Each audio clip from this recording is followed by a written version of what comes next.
There's a mistake. Moonlight, you guys won Best Picture. You like me. Right now. You like me. Ever since I was a little kid, I wanted this. Mom, I just want an Oscar.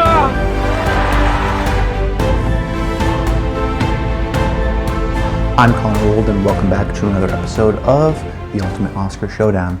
And this week we're going to be breaking down the 1970s actor winners, finishing up our acting part of this series. We're now going to go to the Best Lead Actress winners. So next week we're going to go back to the 2010s, rank the Best Actress winners, then go by decade to decade all the way to the 1970s, before we would go back into the Supporting Actor category and break them down, and then Supporting Actress and break that down, and then we'll be done with this series. So it's been going by really quickly. We've already done Best Picture. Now we're finished with Best Lead Actor. So it's been a lot of fun so far. You guys have been showing a lot of support, so please do keep that up.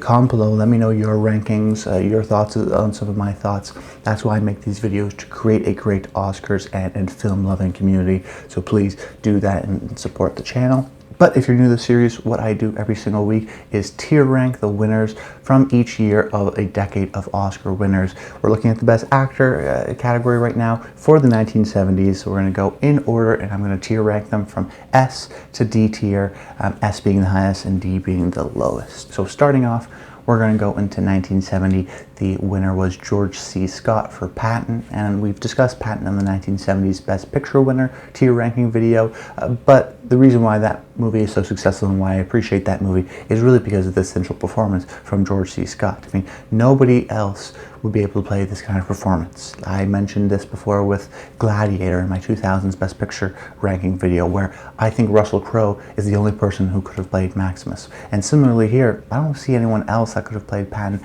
as well as George C. Scott, just because he's played generals in the past and sort of military figures, and he works so well as a man with such a large booming voice, with sort of this boxy figure.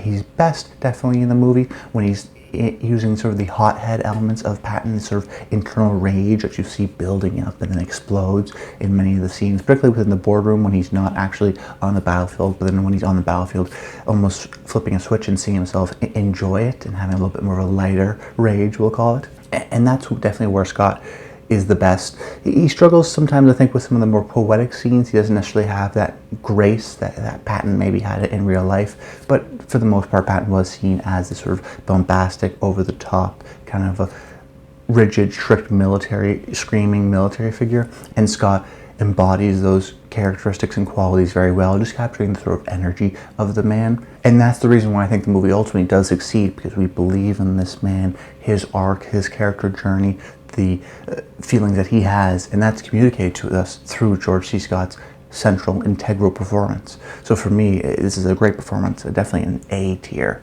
performance.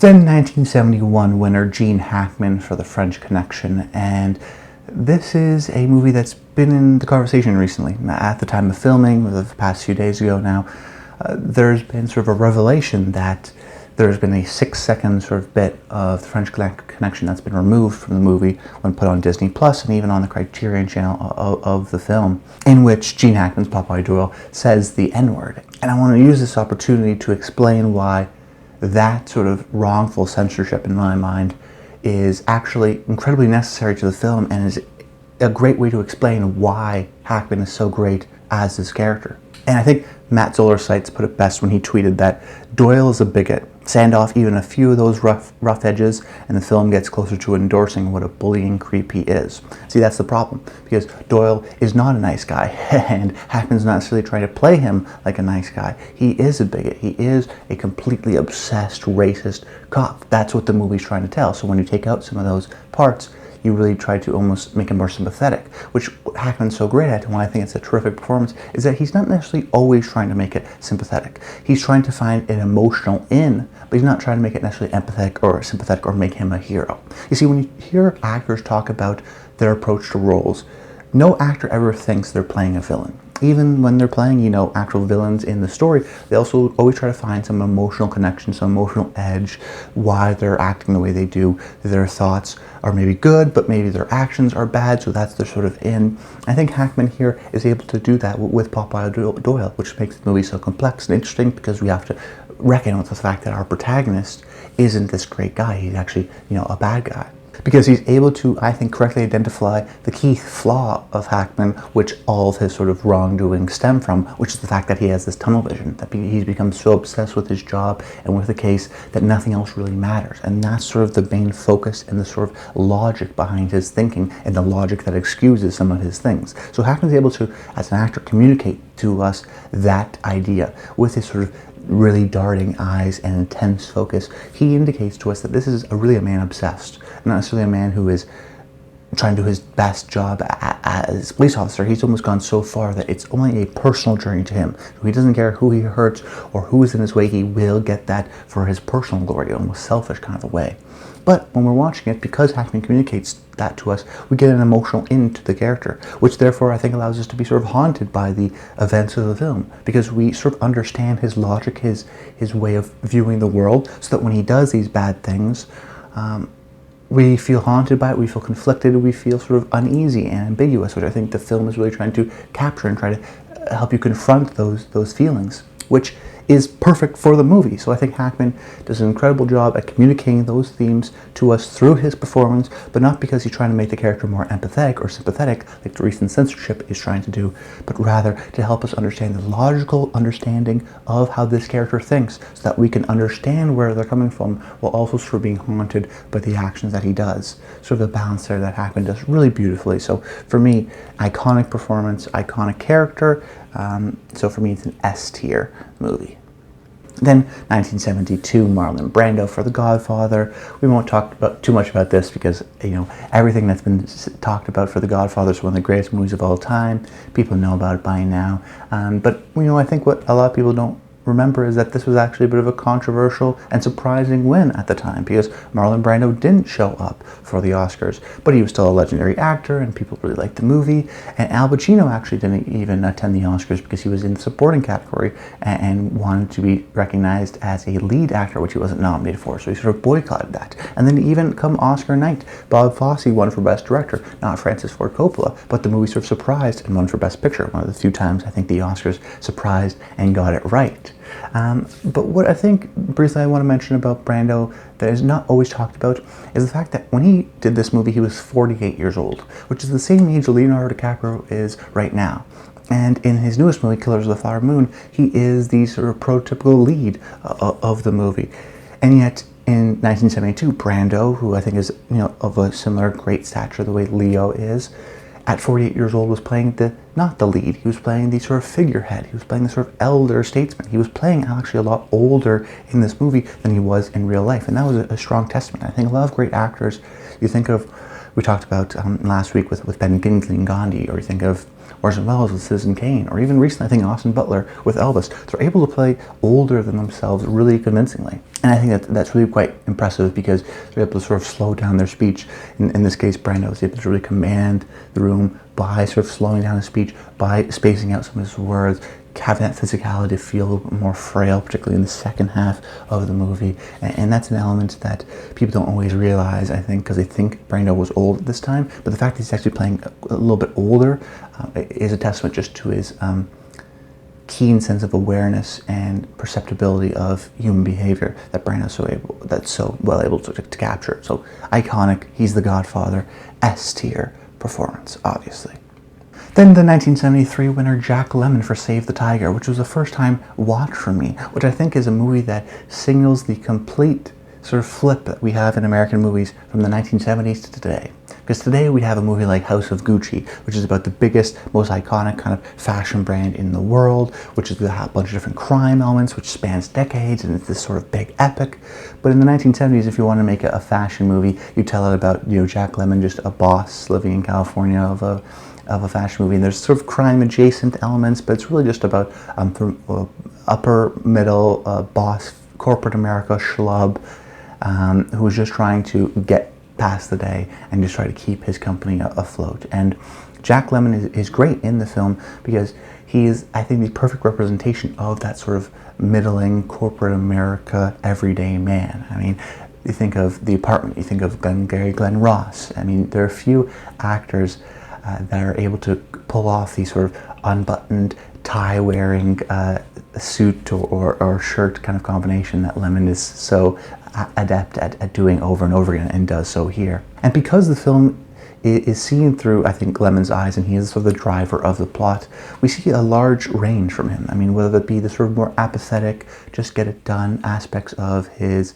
everyday, annoyances of his job, versus the sort of charming, charismatic personality that he has to bring up when he's talking to his partner, when he's trying to get something done, versus the sort of emotionally honest and self-reflective moments with him and the free-spirited girl. It really shows all the different sides of Lemmon, which I really appreciate, and gives us a strong emotional core to his character in this sort of day of a life, most stressful day, kind of a setup. And I think Lemmon was terrific at showing us the different sides of his acting, showing us his range, and was great at all the different elements, so that we don't think, oh, this is a different character in these different scenes. They're different in terms of their acting styles or their approaches, but we still understand his character despite the differences. And I think that's a testament to Lemmon and his acting. I'm so definitely glad that Lemmon has an Oscar, even though the movie is a little bit forgotten. But still, the performance is great, so it's an A-tier performance for me.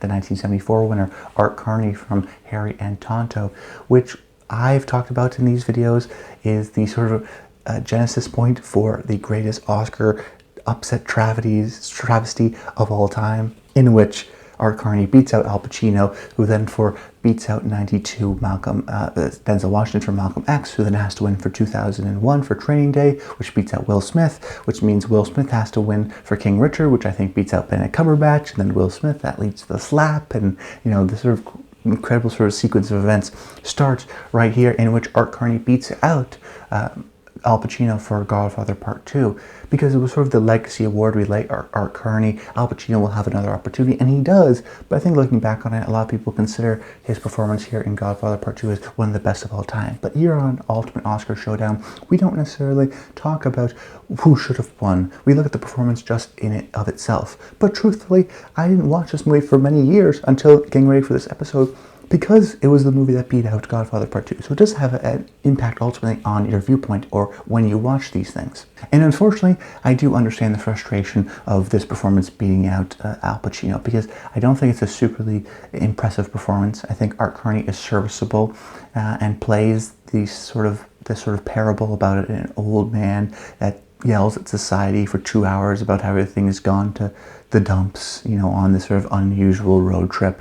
And Art Carney does what he's asked to do, but personally I was just not able to emotionally connect with this character. I found him a little bit grating and annoying, and sort of just unrelatable, at least from a young man's point of view. Maybe that'd be a little bit different if you're older. And I think I didn't really experience the sort of charm that a 1974 voter clearly did. I found it a little bit annoying, a little bit grating, a little bit rolling my eyes at it, and Art Carney didn't blow me away at some of the emotional scenes or really sort of change my view from what I previously thought from the sort of early scenes of the film. So it's not offensive, but I just don't think it's a glamorous performance, so it will go in the C tier.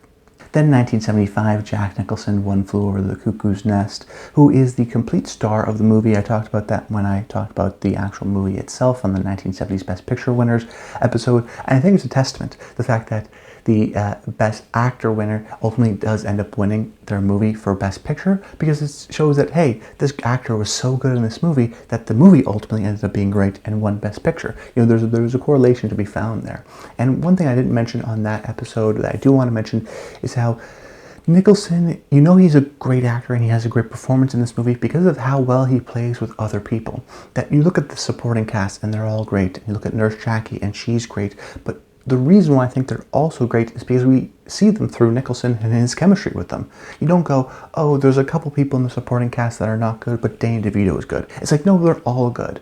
And then you go, well, why do you think they're all good? Well, because Nicholson has chemistry with all of them. Well, because Nicholson is working really well with each of them and sort of changing his performance style, whether it be with Danny DeVito or Christopher Lloyd or Nurse Ratched. You get different sort of styles of Nicholson. He's able to actually, I think, carry a lot of those scenes. So it's a testament.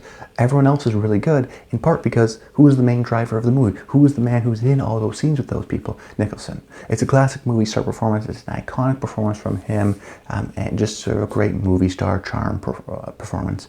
So for me, it will go into the A tier.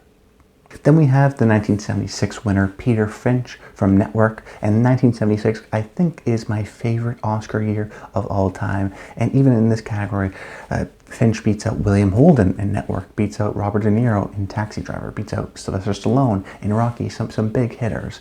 And while I really enjoy the movie Network, I am a little bit befuddled by this win. That's not to say Peter Finch isn't great at what he's asked to do. He is great at what he's asked to do. I mean, the I'm mad as hell speech, I'm not going to take it anymore, and a lot of those sort of gospel-esque sequences are incredibly electrifying. You see him prowl around the stage in this animalistic way. The camera's always sort of following him and almost one step behind him, and he's always coming at you towards the camera in this very confrontational kind of a way. And Finch is great at that, at playing this crazy man. But unfortunately, I do think that the movie goes from normal news anchor to crazy man relatively quickly, so that the really 75% of the movie, Finch is only able to do one thing. He's only able to be a crazy man. And because of that, his sort of overall character motivations, his understanding is unclear and a little bit one note. So Finch is great at doing this stuff, but after a while, after another scene of crazy, after another scene of crazy, after another one, it gets a little bit tiring, it gets a little bit one note, gets a little bit stale. The movie does end quickly after that. That being said, Finch does a great job at what he's being asked to do. It just doesn't give him enough characterization to make it a terrific, amazing performance in the same way I think of, say, Robert De Niro in Taxi Driver. So he does a good job, but maybe a little bit hamstrung by that lack of characterization. So for me, it's going to go into the B tier. Then the 1977 winner, Richard Dreyfus from The Goodbye Girl, which is a movie I covered in my Forgotten Oscar Film series. So if you about 4 years ago now. So if you want to check out my thoughts overall on the movie and a little bit of historical context, definitely check out that video. It's a relatively short video, but interesting in one of my more popular series, Forgotten Oscar Films. But what I remember I talked about in that video, and what I thought about when I actually rewatched this movie in prep for this episode, is just how well Dreyfus is adapting to the Neil Simon dialogue. I think he's a perfect choice for this character. He's very funny, he's very witty. Some of my issues of the movie in general are the fact that some of the dialogue feels very written, feels very playwright-esque, rather than, coming from an actual character or an actual person. And Richard Dreyfus does well at trying to make those lines feel natural, feel authentic, but there are times that does make it feel like a little bit speechy, so almost too written just to explain and to keep forward the story because of the limits of the play that the movie is based on. But when transferred to a movie, you can do things a little bit more visually, which I don't think they totally do here. So the burden is therefore on Richard Dreyfus to explain those themes through his words, even if that's not necessarily a realistic thing of what that character would do. That being said, it's a classic example for me of, I'm super glad Richard Dreyfus has an Oscar. He's one of my favorite actors from the 70s, and while I wouldn't have given him the Oscar for this award, he's still one of those guys that I am glad he does have an Oscar, and he is good at this. Very funny, very witty, very charming, very adept at adapting that kind of quick-witted pace of the Neil Simon dialogue, even if he has to really carry a lot of the weight of explaining the themes and moving the story forward. That feels a little bit unnaturalistic at times. But regardless, still a solid performance. So for me, it will go into the B tier. Then 1978, Jon Voight for Coming Home, which is a first-time watch for me, and is an interesting watch because it's a Vietnam War movie in the same year of The Deer Hunter, before we really had the sort of boom of Vietnam War movies. And it's a movie that's different than Deer Hunter or Apocalypse Now, in which it's not combat focused at all. It's all about the results. It's all about the people coming home. It's about the veterans with all the disabilities or the lack of limbs that they experienced. A lot of people from Vietnam lost their legs, for example, because of bombs and landmines and things like that. And The movie I have complicated feelings towards because I do think it's a little bit self-conscious in the fact that it's always playing music. There's always some 70s rock song behind almost every scene, which is very distracting and I think cuts down on some of the emotional elements of the movie. But when the movie does quiet down in certain scenes and Voigt is able to show off his acting range, he performs. And just the fact that I really didn't like this character at the start of the movie, and then by the end of him, I'm quite charmed by him. I think it's a testament to Voigt and his range and his ability to create a sympathetic character. Because when we first see him, you really don't like him. But he really does have this sort of philosophical life approach change, the way he approaches events in his life in the sort of second half of the movie, in part because of his falling in love with Jane Fonda's character. That is really a testament to Voigt and his ability to connect with the audience, that we're able to take a character that we really don't like and is a complete jerk at the beginning, and then understand his emotional arc and his journey. So by the end of it, you see him as this sort of kind, soft-hearted man who had to go through all of that difficulties to sort of accept his situation and love himself anyways. So he's my favorite part of the movie, even if the movie's not a total slam dunk. So for me, it will be another B-tier performance. And then the 1979 winner, Dustin Hoffman, for Kramer vs. Kramer, which is a movie I've already talked about in the 1970s Best Picture video, so we won't go too into depth into that, but I do think it's still a fascinating movie in the fact that this is a movie that in the 1970s, where the sort of domestic responsibilities were completely different, is a sort of bold movie that people don't necessarily always mention or talk about. The fact that this is a single dad movie in which Hoffman's character is thrust upon all these domestic responsibilities that he's not comfortable with or known to do, which is kind of a bold move and a bold story to tell at this time during the 70s. And yet Hoffman brings so much humanity and unsureness and empathy to the character that you really do root for him. I mean, I think for a lot of people, they don't like Meryl Streep's character on that first watch, in part because of how well Hoffman is at making you empathize with him and his personality and his sort of viewpoint, and you understand how much he cares for this kid, that you are so in his pocket. A lot of testament, of course, to Hoffman and his performance. And I also think the reason why Justin Henry is so good in this movie, why there's such a great integral kid performance to the movie, is because of Hoffman. Think about it. There are very few great kid performances without opposite great actor leading adult performances, because I think that gives the child a lot of a great base to work off of and a sense of what to copy as a realistic style of setting the tone of a scene. And Hoffman's able to do that. He's able to be the leading actor of the movie, but he's also is able to help support Justin Henry in giving a better performance by supporting him in some of the scenes that they're back and forth with. So Hoffman, is a great movie star performance, I think, but it's also a great sort of empathetic, emotional performance. It's got both of those. So for me, an ultimate, definite A-tier performance. But that's about it, guys. Take a look at the list. Solid once again for the 1970s, couple of S-tier stuff. There's maybe borderline S-tier performances too, but ultimately wanted to give that S-tier status still an iconic status there with Gene Hackman and Marlon Brando. But that's about it. I hope you enjoyed the video. Make sure you comment below. Let me know your thoughts and your personal rankings. I always love to hear that kind of stuff. But that's about it. Until next time, stay tuned.